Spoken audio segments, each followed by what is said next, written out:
MIM के साथ एक बड़ा धोखा हुआ है।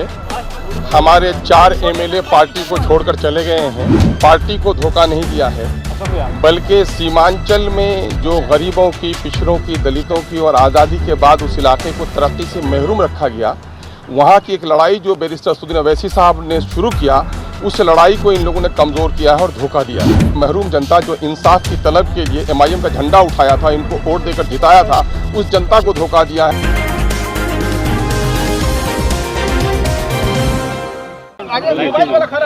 चल आज के घटनाक्रम पर आप लोगों का काफ़ी फ़ोन जा रहा था, तो मैंने कहा बारी बारी से क्यों सामूहिक तौर पर आप लोगों से मैं बात कर लेता हूँ। मामला ये है कि आज जो कुछ भी हुआ है, एमआईएम के साथ एक बड़ा धोखा हुआ है।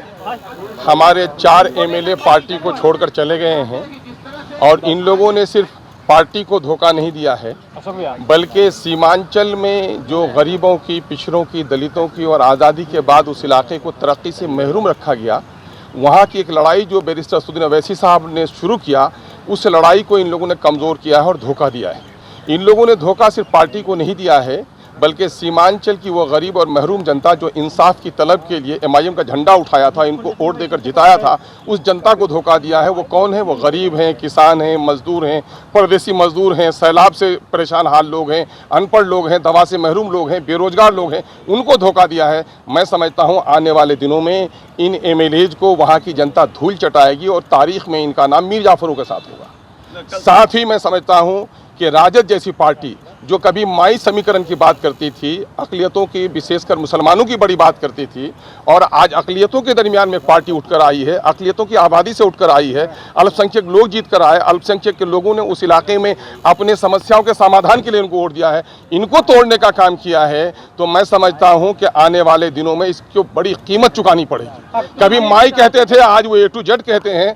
मैं समझता हूँ कि इस वक्त पूरे बिहार में माइनॉरिटी के लोगों की जितनी आस्था जुड़ी है एमआईएम से, उस आस्था को ख़त्म नहीं कर सकते थे। बल्कि मैं दावे के साथ कहता हूं, मैं एक टूटा था तो 5 लेकर आया था, आज 4 टूटे हैं तो 24 लेकर एमआईएम आएगी और ऐसे लोगों को भी धूल चटाने का काम करेगी। इससे हमारी पार्टी में कोई घबराहट नहीं है। जाने वाले चले गए, ले जाने वाले लेके चले गए। मीर जाफर का किरदार जिसने अदा किया, और जिन लोगों ने अक़लियतों में गुजरात में गर्दनें काटी हैं, जिन लोगों ने बाबरी मस्जिद तोड़ी है, अक़लियत के लोगों ने ऐसे लोगों को माफ़ नहीं किया है। मैं समझता हूं कि अक़लियत के लोग, अक़लियत की एक उठती हुई ताकत को जिन लोगों ने तोड़ा है, उसको भी माफ़ नहीं करेंगे।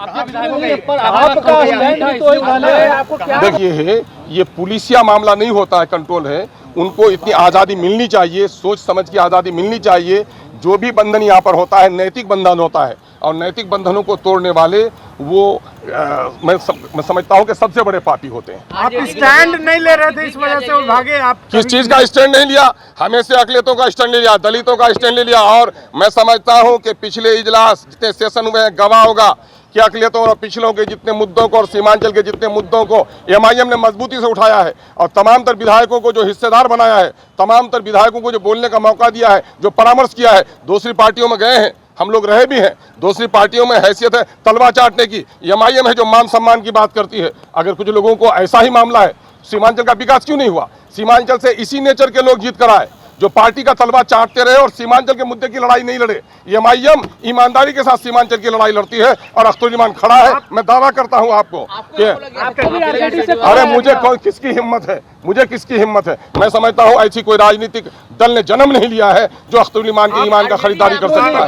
अरे कहने को कोई लफंगा किसी को अगर इशारा कर दे तो थोड़ी ही है कि ब्याह के अंदर उधर भी नहीं रहे होता था। आपकी पार्टी का हाउस के बाहर क्या स्टैंड अलग नहीं है? सवाल ये पैदा होता है कि बिहार के अक़लियतों की, बिहार के पिछड़ों के लिए जो बात हमने की है, सीमांचल के हक और इंसाफ की हमने बात की है।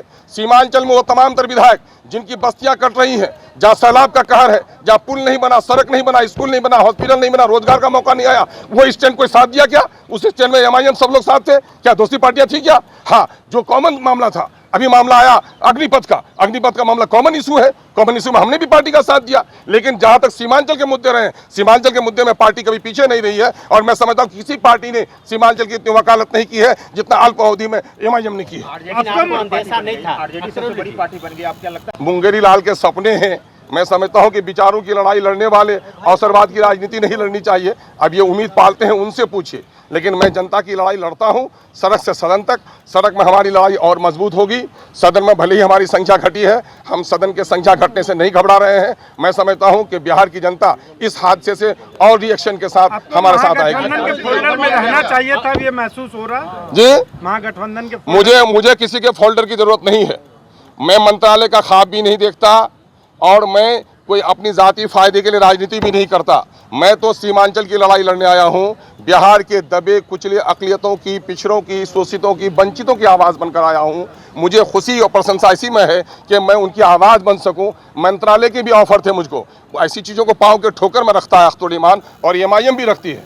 हमारे जो राष्ट्रीय अध्यक्ष हैं उन्होंने कभी भी इन चीज़ों को आड़े आने नहीं दिया, हमेशा सच्चाई और हक की बात की है, और मैं उसका सिपाही हूँ। पूरी तवानाई के साथ, पूरी मजबूती के साथ इन हादसा से भी, इस तूफान से भी हमारे इरादे और अज़्म का जो दरख्त है वो हिल नहीं सकता है। दोषी दोनों हैं, दोषी दोनों हैं, टूटने वाले भी दोषी हैं। अंदेशा नहीं था कि पहले से वो संपर्क में थे, ये बातें तो बहुत दिनों से अंदेशा करता भी तो आप क्या समझ रहे हैं?